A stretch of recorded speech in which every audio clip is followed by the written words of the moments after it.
Hola, ¿qué tal? ¿Cómo les va? Soy Andrés Oppenheimer. Gracias por estar con nosotros. Hoy vamos a hablar de dos temas muy, pero muy calientes. La polémica en torno a los contactos de allegados del presidente Trump con personas cercanas a Rusia durante la campaña electoral y la crisis política en Venezuela. La trama de los contactos del equipo del presidente Trump con gente cercana al gobierno ruso durante la campaña electoral sigue subiendo de tono.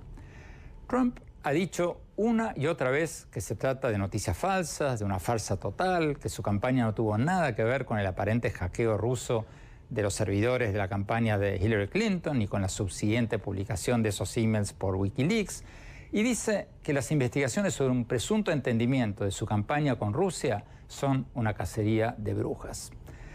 Pero toda esta controversia no ha hecho más que crecer en los últimos días, porque el propio hijo mayor de Trump, Donald Trump Jr., dio a conocer una serie de emails muy reveladores. Lo hizo después de que el New York Times obtuvo esos emails y lo llamó para entrevistarlo al respecto. Y en esos emails, Donald Trump Jr., el hijo de Trump, decía que aceptaba encantado tener una reunión con quien le dijeron era una abogada del gobierno ruso y en el que le ofrecían información dañina sobre la campaña de Hillary Clinton.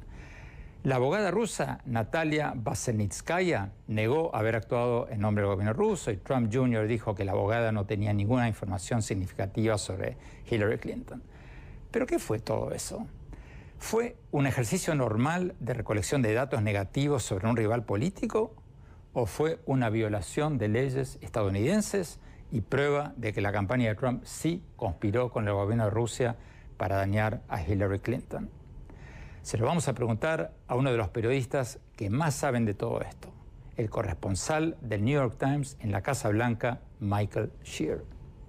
No solo Donald Trump Jr., el hijo del presidente, y Jared Kushner, el yerno del presidente, sino también Paul Manafort, quien entonces era el jefe de la campaña, se reunieron en la Torre Trump con gente que no solo decía eso, que estaban conectados con el gobierno ruso, sino que dijeron que estaban allí para darles información perjudicial sobre Hillary Clinton.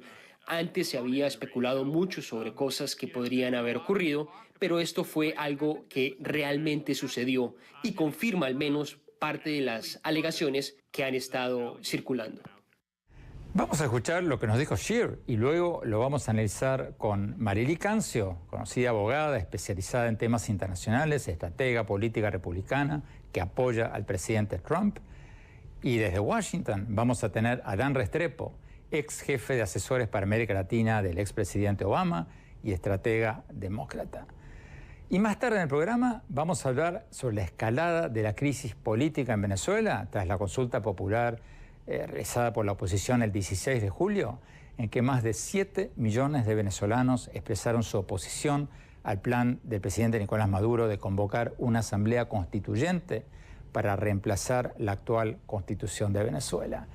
Lo vamos a analizar desde Washington con Carlos Vecchio, uno de los líderes de la oposición venezolana, del Partido Voluntad Popular de Leopoldo López, y desde Caracas con Tarek William Saab, el funcionario que ocupa el cargo de defensor del pueblo, un cargo importante en la actual coyuntura y un hombre muy cercano al presidente Maduro.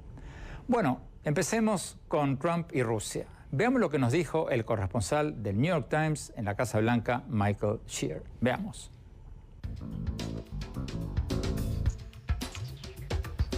Michael Shear, muchas gracias por estar con nosotros. Michael, el New York Times dio a conocer las noticias sobre el intercambio de emails entre Donald Trump Jr.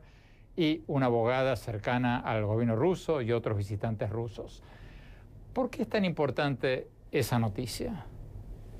Creo que es importante porque es una de las primeras pruebas reales que hemos tenido de las acusaciones de las que todos hemos oído hablar durante todos estos meses, de que hubo contactos entre las autoridades de alto nivel, gente en la campaña de Donald Trump y el gobierno ruso, o agentes del gobierno ruso. Esta es una especie de evidencia sólida de que esto ocurrió. No solo Donald Trump Jr., el hijo del presidente, y Jared Kushner, el yerno del presidente, sino también Paul Manafort, quien entonces era el jefe de la campaña, se reunieron en la Torre Trump con gente que no solo decía eso, que estaban conectados con el gobierno ruso, sino que dijeron que estaban allí para darles información perjudicial sobre Hillary Clinton.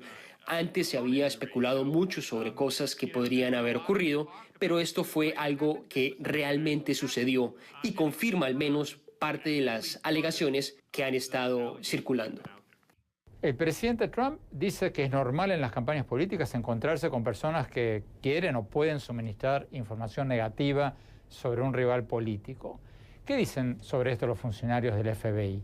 Esa reunión con los visitantes rusos, ¿fue algo normal en las campañas políticas o algo inapropiado o algo ilegal?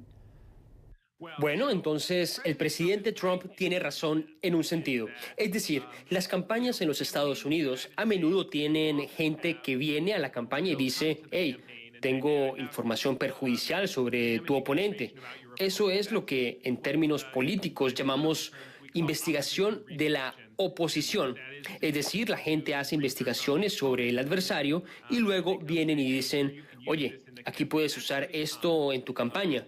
Eso es bastante común.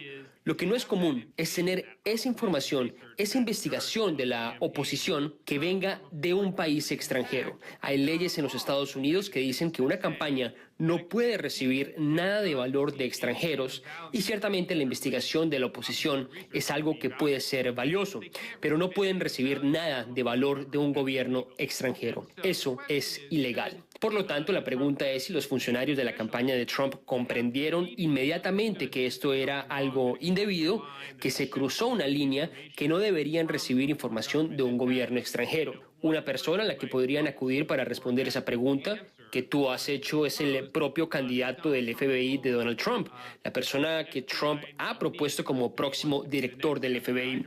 Cuando estaba testificando ante el Congreso, le preguntaron qué pasaría si una campaña recibe información o se le dice que va a recibir información de un gobierno extranjero. Y el director del FBI o el candidato a ser del director del FBI básicamente dijo, mira, deberían ir al FBI y decirles eso, porque eso no está bien. El presidente Trump ha dicho una y otra vez que los informes sobre un posible entendimiento de su campaña con Rusia son historias fabricadas, noticias falsas. Tu periódico y varias otras organizaciones noticiosas han dicho que Trump miente. ¿Cuál ha sido tu experiencia con las desmentidas del presidente sobre los contactos de su campaña y gente vinculada o cercana o alguna vez cercana al gobierno de Rusia? Bueno, mira, por un lado, que no quiero alabar nuestras relaciones con ningún presidente, siempre hay, en mi experiencia, tiempos en el que los medios chocan con quien quiera que sea el presidente y los funcionarios de la Casa Blanca. Hubo ciertamente momentos durante mis 8 años de cobertura de la administración Obama, donde un funcionario de la Casa Blanca, en ocasiones, incluso el presidente, criticaron una historia particular, criticaron un hecho particular en una historia, no estuvieron de acuerdo con algo que escribimos o pensaron que la interpretación era de pronto incorrecta. Eso es bastante común. Lo que no es común es el tipo de asalto total que el presidente y sus ayudantes están haciendo contra todos los medios de comunicación. Cuando piensas en lo que están tratando de hacer, no están queriendo decir que no están de acuerdo con una o dos historias y que en general apoyan a los medios de comunicación. Están tratando de socavar a todos los medios establecidos, toda la idea de una prensa libre, con la idea de que si lo hacen, entonces son más libres de decir lo que quieran y será más difícil que cualquier persona con cualquier legitimidad poder desafiarlos. Esa es la razón por la que creo que ha ido mucho más lejos de lo que hemos visto en el pasado. ¿Te estás refiriendo a la declaración del presidente de que los medios de comunicación son el enemigo del pueblo? Correcto, exactamente. El presidente Trump no solo nos ha llamado enemigos del pueblo, repetidamente llamó a los medios de comunicación en general noticias falsas. Dijo que el New York Times es el enemigo del pueblo. Él ha dicho que todos somos unos farsantes. Ha hablado del hecho de que no tenemos fuentes reales. De hecho, las tenemos. Una vez más, lo que están tratando de hacer es desviar, crear una relación de antagonismo con la Casa Blanca. Siempre ha habido cierto antagonismo, pero esto es diferente. Pero Michael, ¿qué dice sobre la afirmación del presidente Trump de que nosotros en los medios usamos fuentes anónimas muchas veces y que según él las inventamos? En primer lugar, puedo decir que no inventamos fuentes. Supongo que alguna revista sensacionalista en algún lugar podría hacerlo, pero las organizaciones de noticias legítimas como el New York Times, el Washington Post, CNN, NBC, cuando escribimos artículos, hemos hablado con personas reales, hemos reunido información real y estamos presentando los hechos. Es cierto que a veces tenemos que usar fuentes anónimas, que no proporcionamos toda la información sobre quién nos está diciendo algo que estamos reportando en nuestros artículos o poniendo en las noticias, y creo que él tiene la razón. Debemos tratar de minimizar eso. Cuando tú eres un lector y estás mirando nuestros artículos, ayuda mucho saber quiénes son las fuentes de la información. Puedo hablar por mí mismo en mi carrera. Siempre he tratado de proporcionar toda la información como pueda. Pero la verdad es que hay algunas veces, especialmente en temas delicados, que la gente dice: te daremos información sobre algo que el presidente está haciendo o la Casa Blanca está haciendo o un debate que está sucediendo dentro de la Casa Blanca, pero solo voy a darte esa información a condición de que no digas quién soy. La ironía aquí es que el presidente mismo y su propia gente están constantemente pidiendo esa misma protección. Nos dirigimos al presidente, a sus asesores, les pedimos comentarios y nos dicen: bueno, comentaremos sobre esa historia, pero solo anónimamente. Por lo tanto, es un problema en Washington. Creo que deberíamos todos en ambos lados tratar de minimizar eso, pero es realmente irónico que el presidente sugiera que somos nosotros los que estamos causando el problema, cuando en realidad su propia administración está haciendo lo mismo.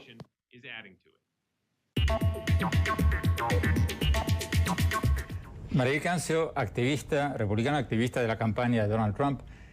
¿Qué piensas de esto que acaba de decir el corresponsal del New York Times en la Casa Blanca?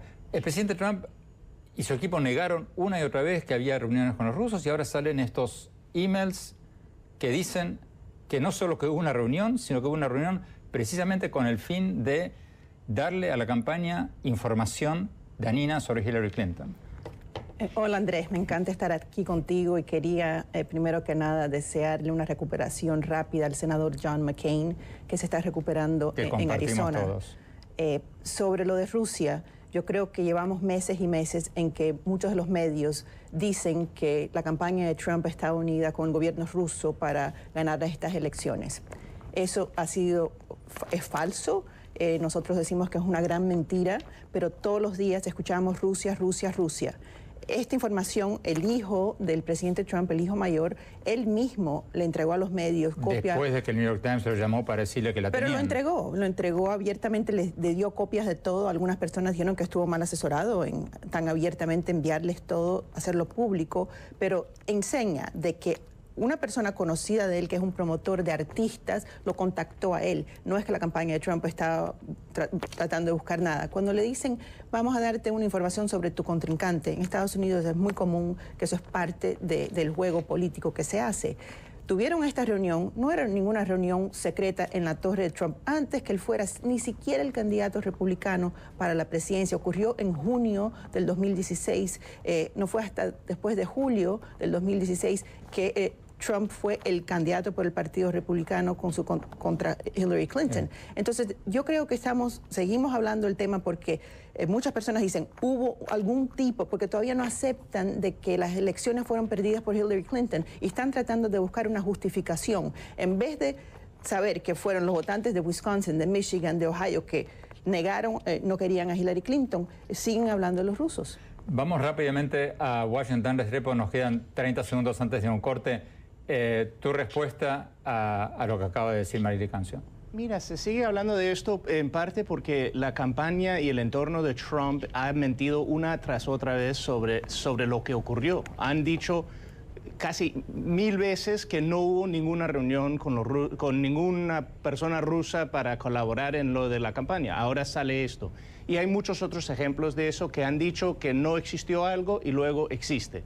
Entonces, el problema, la preocupación que tenemos no es decir quién ganó o no la elección. Donald Trump es el presidente de los Estados Unidos.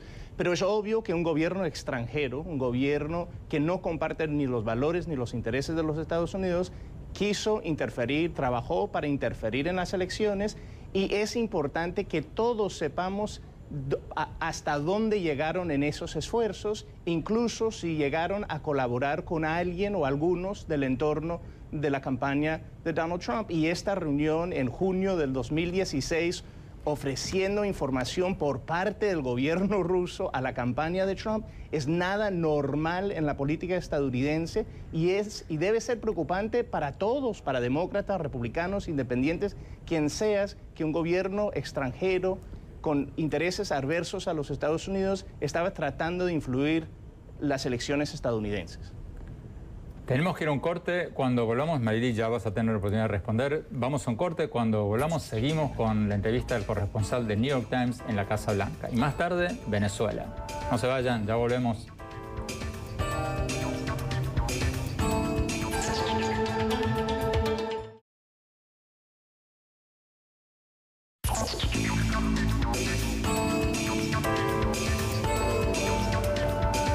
Muchas gracias por seguir con nosotros. Estamos hablando con el corresponsal de New York Times en la Casa Blanca, Michael Shears, y estamos hablando con él sobre las revelaciones y las investigaciones sobre los contactos de la campaña de Trump con gente cercana al gobierno ruso.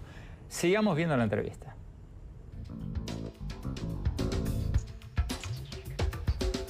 Michael Shears, otros presidentes de Estados Unidos que han estado en el centro de investigaciones periodísticas han tratado de cambiar el tema, de ignorar el problema por el que se los investiga. Pero Trump pareciera hacer todo lo contrario. Manda twitters todo el tiempo, o muy a menudo, criticando la investigación por este tema de Rusia. ¿Por qué crees que manda esos twitters? ¿Es una estrategia o es el fruto de un impulso del momento? ¿Sabes? Es difícil entrar en su cabeza y saber lo que está pensando. Tienes razón. En la mayoría de los casos, si se piensa en escándalos anteriores, ya sea Ronald Reagan y el escándalo de Irán-Contra, o Bill Clinton y el escándalo sexual de Mónica Lewinsky, en esos casos, la Casa Blanca y el presidente normalmente tenían una estrategia. Intentaban hablar de otras cosas, intentaban hablar del comercio, de la política exterior, de la economía o de la educación, cualquier cosa para desviar el tema de algo que era un escándalo. Ahora, eso no siempre funciona. La prensa a menudo conducía en la conversación a esos escándalos, pero en la medida en que había una estrategia, la Casa Blanca siempre trató de hacer eso. Esto de ahora es muy diferente. Tú no tienes la sensación de que la Casa Blanca realmente tiene una estrategia para cambiar la conversación. Y en aquellas ocasiones en que lo hacen, como por ejemplo esta semana decidieron, vamos a hablar de esas situaciones llamadas Made in America. Esta es la semana de Made in America. Pero al mismo tiempo el presidente está tuiteando sobre la investigación de Rusia una y otra vez. Así que ya sabes, tú tienes una situación donde incluso si la Casa Blanca tiene alguna estrategia para cambiar el tema, el presidente no parece ser parte de esa estrategia. Y él, en realidad, tuitea lo que le viene a la mente, lo que sea. Él reacciona a las noticias que ve en la televisión o algo que lee y luego estamos de nuevo en la misma discusión una vez más.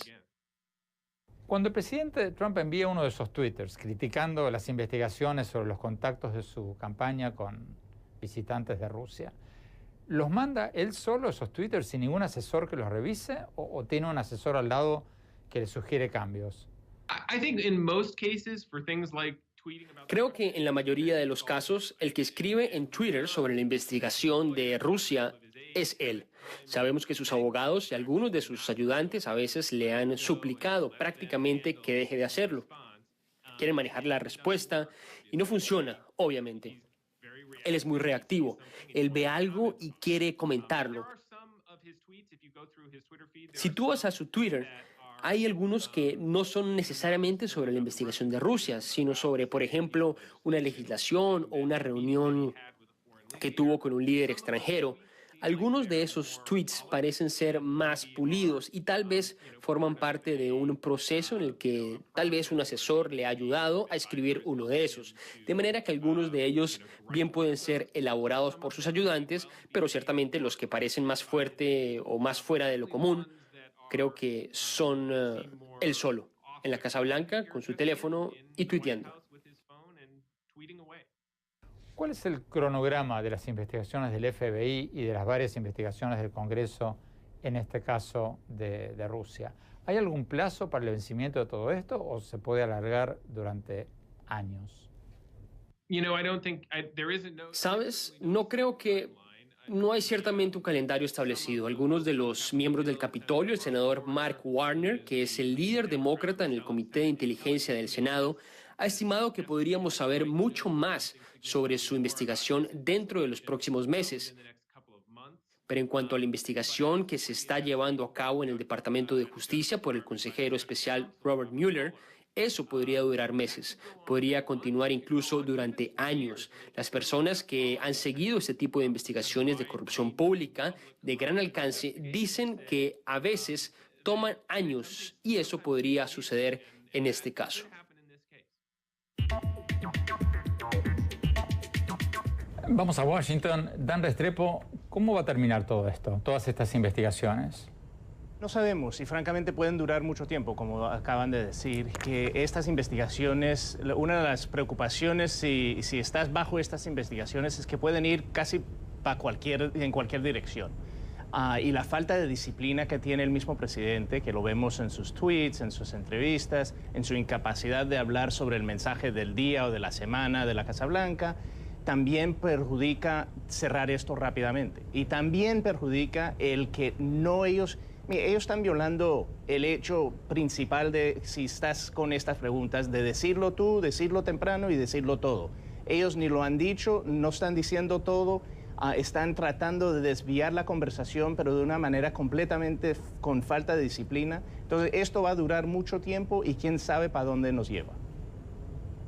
María Cancio, ¿esto no va a arruinar la presidencia, no lo va a desviar su atención de los temas de Estados Unidos? Si escuchamos la televisión, parece que sí, pero yo estoy de acuerdo con Dan de que esta investigación puede tomar tiempo, pero yo estoy a favor de la investigación. Yo como estadounidense quiero saber qué ha pasado. Por ejemplo, en la campaña de Hillary Clinton, cuando su jefe de campaña, John Podesta, que trabajó para una compañía que recibió la tercera parte de los fondos un año del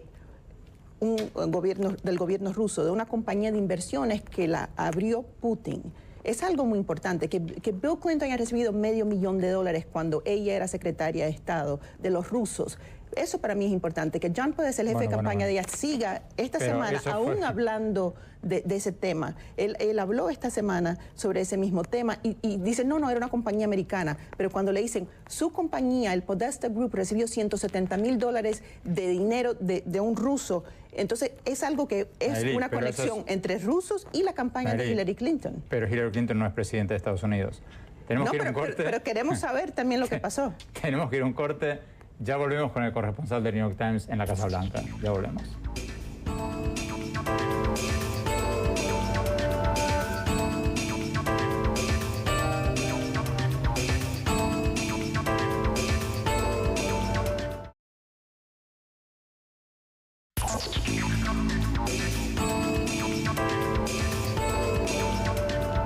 Muchas gracias por seguir con nosotros. Estamos hablando con el corresponsal del New York Times en la Casa Blanca, Michael Shears. Sigamos con la entrevista.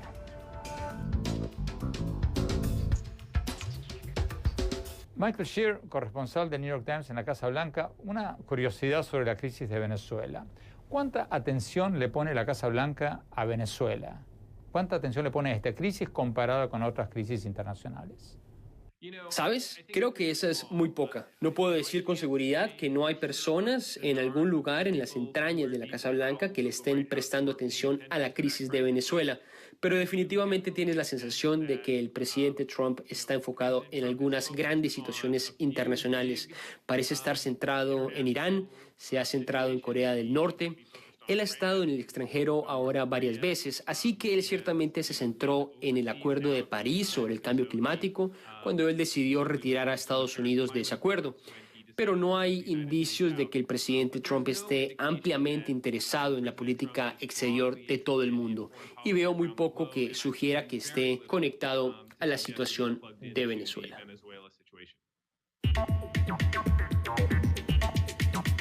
María del Cancio, tú lo escuchaste, el hombre del New York Times en la Casa Blanca, que está mañana, tarde y noche allí frente al presidente, dice que ni le interesa mucho la política internacional y menos Venezuela. Yo creo que está completamente equivocado. El New York Times no debería decir tal cosa porque uno de los grandes éxitos de este presidente ha sido la política internacional. Y esta misma semana el presidente Trump sí ha enviado un tweet de los que estamos hablando tanto, preocupado precisamente pidiendo por elecciones libres y justas en Venezuela, y también ha amenazado a no comprar petróleo de Venezuela si siguen adelante con lo que quieren hacer el día 30 de julio, la constituyente.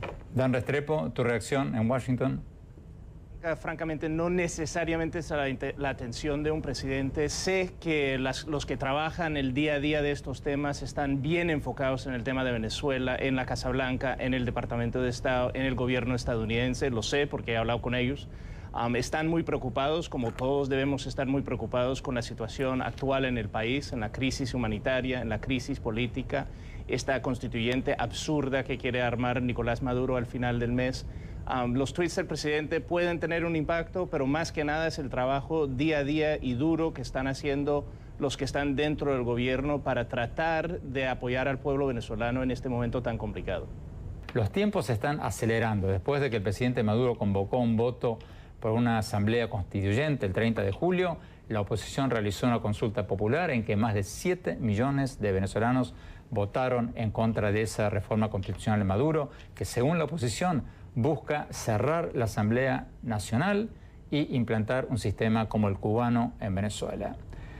Escuchemos lo que nos dijo Tarek William Saab, un alto funcionario venezolano, el defensor del pueblo, cuando le preguntamos sobre todo esto. Veamos lo que nos dijo.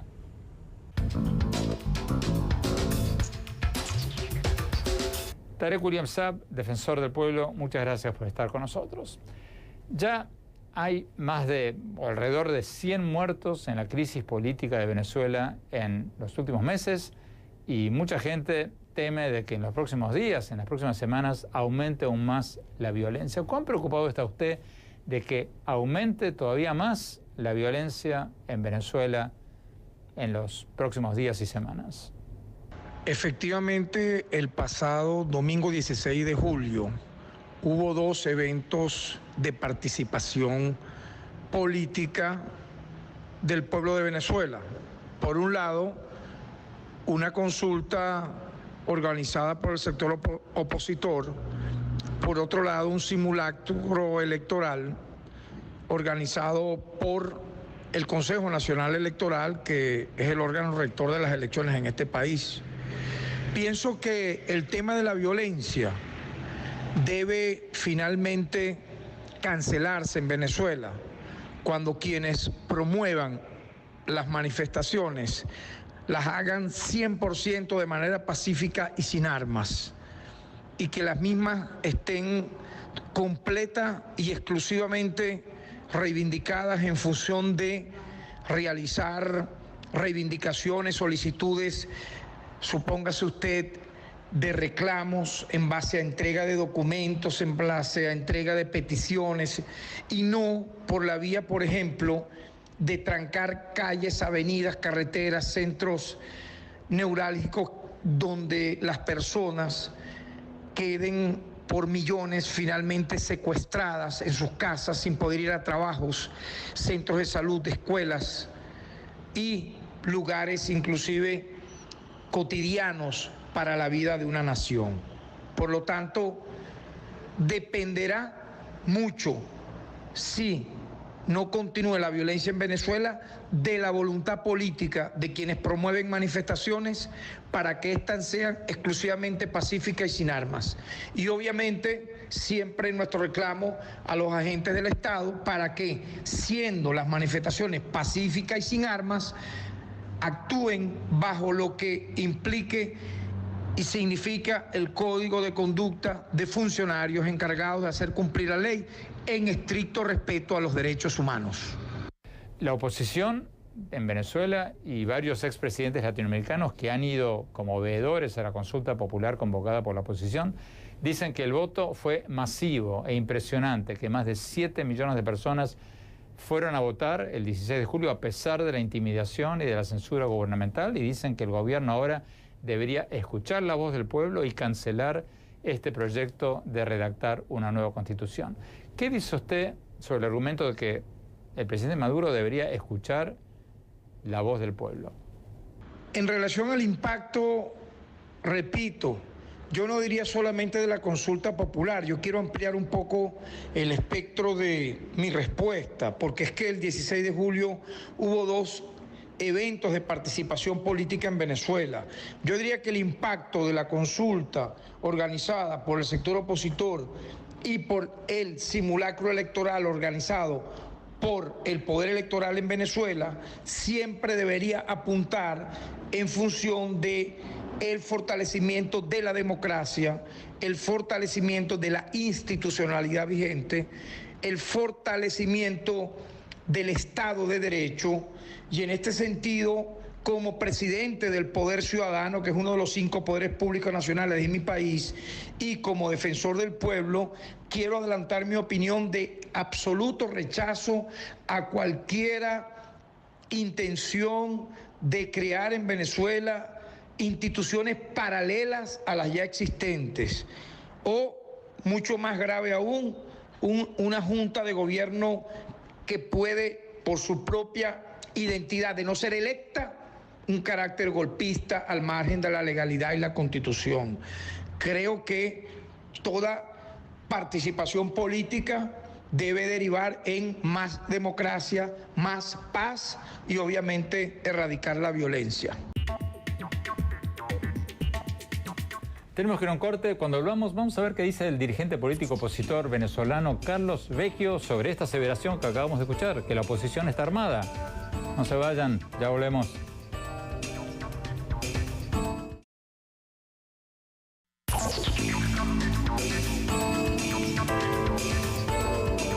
Gracias por seguir con nosotros. Estamos hablando sobre la crisis de Venezuela. Vamos a Washington. Carlos Vecchio, dirigente político del Partido Voluntad Popular.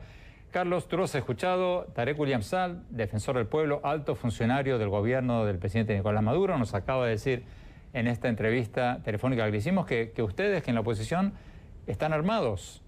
¿Qué dices tú a eso? Que son causantes de la violencia. Bueno, que es falso, por supuesto. Nuestra protesta y nuestro movimiento ha sido pacífico y así lo hemos reafirmado. Y le recuerdo al defensor del pueblo que el único que ha dicho que lo que no logre por los votos lo va a lograr con las armas es Nicolás Maduro. Y quienes han dicho que van a seguir utilizando las armas ha sido el gobernador del estado Zulia, que también es del sector oficial, y también lo dijo Adán Chávez, que es ministro de Maduro, donde invita a utilizar las armas. Así que quienes han sido los violentos en esto no son las protestas, es la represión brutal que ha habido en Venezuela, que ha dejado más de 90 personas que han sido asesinadas, que más de 4.000 detenciones, y es vergonzoso escuchar al defensor del pueblo no hablar de estos atropellos a los derechos humanos, sino defender a una dictadura. Carlos Vecchio, ¿cuáles son los próximos pasos de la oposición después de esta consulta popular que hicieron el 16 de julio? ¿Van a nombrar un gobierno paralelo como insinuó William Saab? ¿Tarek William Saab? Lo que hemos planteado y el mensaje de la consulta, que por cierto, Andrés, participaron 7.6 millones de venezolanos, y esto te deja ver claro de que si el referéndum revocatorio se hubiese dado el año pasado, y por eso se lo robó Nicolás Maduro, hoy Nicolás Maduro estuviera fuera del poder. Así que el mensaje que nos mandó a la población de Venezuela es un rechazo al proyecto de constituyente que está presentando Maduro, un rechazo al modelo que se está implementando en Venezuela y un llamado a nosotros para restablecer el orden constitucional. Ese es el llamado de los venezolanos y querer resolver este gran conflicto que tenemos de manera pacífica, y por eso nosotros hemos planteado, Andrés, el llamado a elecciones generales para poder resolver nuestra crisis, la libertad plena de los presos políticos y por supuesto el respeto pleno a las competencias de la Asamblea Nacional. Hacia allá va nuestro esfuerzo y le hemos dicho claramente a Maduro que vamos a seguir nuestro esfuerzo para restablecer ese orden constitucional, y el llamado que hemos hecho es de un gobierno de unidad nacional, es decir, sustituir a la dictadura y nombrar un gobierno de unidad nacional. Ese es el planteamiento que hemos hecho y esta semana se firmó un acuerdo de gobernabilidad donde se recogen los principios de lo que sería ese nuevo gobierno de unidad nacional. En esos términos es que hemos planteado el gobierno de unidad nacional. Creo que quien está tratando de montar unas instituciones paralelas es precisamente Nicolás Maduro con este fraude de constituyente para eliminar la Asamblea Nacional que ha sido elegida legítimamente en el año 2015. Pero, Carlos Vecchio, ¿cuáles son los próximos pasos que piensa de la oposición? El jueves hicieron un paro general. ¿Qué viene después? El viernes la designación de nuevos magistrados del Tribunal Supremo de Justicia. El día sábado una gran manifestación de presión popular para presionar por la cancelación de la constituyente y el respaldo a la decisión tomada por la Asamblea Nacional de elegir los nuevos magistrados. Y luego, la semana entrante, ya se anunciarían las próximas acciones que van hacia la presión necesaria para que no se dé el fraude de constituyente que está planteando Nicolás Maduro. Carlos Vecchio, ¿qué piensas de la amenaza del presidente Trump de aplicar acciones económicas contra Venezuela si el presidente Maduro sigue con este plan de convocar una asamblea constituyente y cambiar la constitución y hacer ese voto ahora, el 30 de julio? Mira, nosotros hemos presentado al menos nuestras recomendaciones con mucho respeto al gobierno de los Estados Unidos. Lo hemos hecho esta semana que estuvimos en Washington y hemos dicho que se tiene que incentivar o presionar internacionalmente para una negociación efectiva y sumar a los líderes regionales como lo hemos visto. Y hemos pedido y que sea muy claro de que no solo que se cancele la constituyente, que si en el evento que se da sea desconocido, no puede ser reconocido un fraude constituyente. Hemos planteado que se profundice las sanciones a individuos que están vinculados con atropello a los derechos humanos y que están involucrados en casos de corrupción y hasta donde la ley lo permita, que eso se divulgue y los venezolanos puedan conocer en detalle la corrupción y las personas involucradas en estos casos. Y hemos planteado dos alternativas que deben ser evaluadas por el gobierno de los Estados Unidos. El gobierno de Venezuela quiere sustituir la actual asamblea porque no consigue préstamos, porque necesita la aprobación de la asamblea y necesita también asociaciones petroleras porque necesita la aprobación también de la asamblea. Por eso quieren la constituyente, para lograr estos dos aspectos al menos.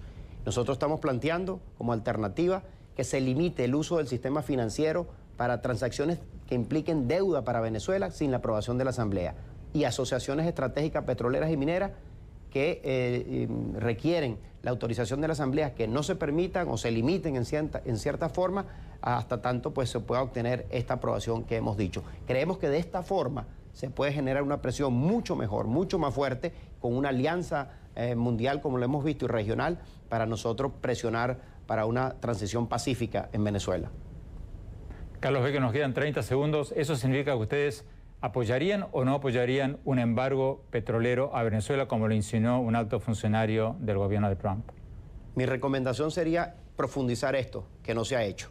Y creo que en este momento no sería conveniente ese tipo de medidas porque primero dañaría mucho más las condiciones de nuestro pueblo. Segundo, le daría un argumento político al gobierno que hoy no tiene. La sanción más grande que tiene hoy Maduro es que nuestro pueblo rechaza su modelo y la comunidad internacional lo culpa a él. Esto le daría una herramienta política a Maduro para culpar, en este caso, al Estados Unidos y retomar su retórica antiimperialista. Y finalmente creo que esto chocaría o algunos gobiernos de la región y mundial no estarían de acuerdo y podría fracturar el consenso que existe hoy alrededor de presionar para una salida democrática en Venezuela.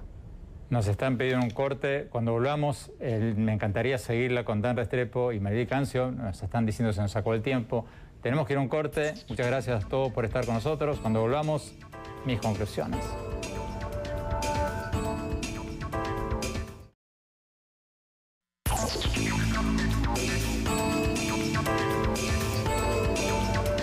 Muchas gracias por habernos acompañado y no se olviden de seguirnos en nuestro Twitter, @OppenheimerA, en nuestra página de Facebook, Andrés Oppenheimer, y en nuestro sitio web, andresoppenheimer.com. Si se registran ahí, les vamos a mandar por emails todas las semanas mis columnas del Miami Herald y nuestros últimos programas de televisión. Les recuerdo el nombre del sitio web, es andresoppenheimer.com. Bueno, mi opinión sobre el tema con el que arrancamos el programa de hoy, las investigaciones sobre la polémica reunión del hijo mayor del presidente Trump y otros altos funcionarios de la campaña de Trump con varias personas supuestamente cercanas al gobierno ruso. Según emails del propio Donald Trump Jr., del hijo de Trump, los visitantes rusos le iban a dar a la campaña de Trump información negativa sobre la candidata Hillary Clinton para ayudar a Trump. Y el hijo mayor de Trump había aceptado esa reunión diciendo «me encanta», sus palabras.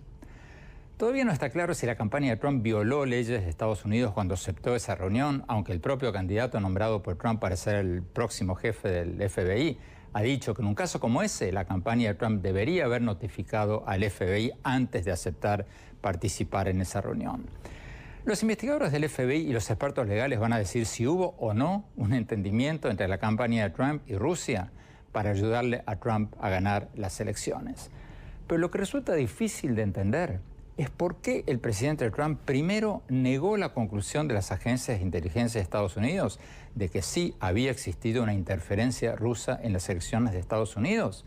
Luego, la Casa Blanca dijo que no habían existido reuniones entre la campaña de Trump y funcionarios rusos, etcétera, etcétera, etcétera.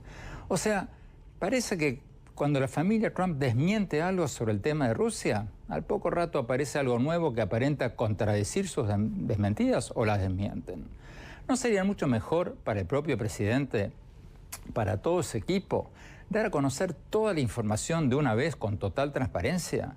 Si no tiene nada que esconder, ¿por qué esperar que la prensa saque todos los días una nueva información y este escándalo crezca continuamente? ¿No le convendría mucho más al presidente Trump esclarecer todo esto de una vez?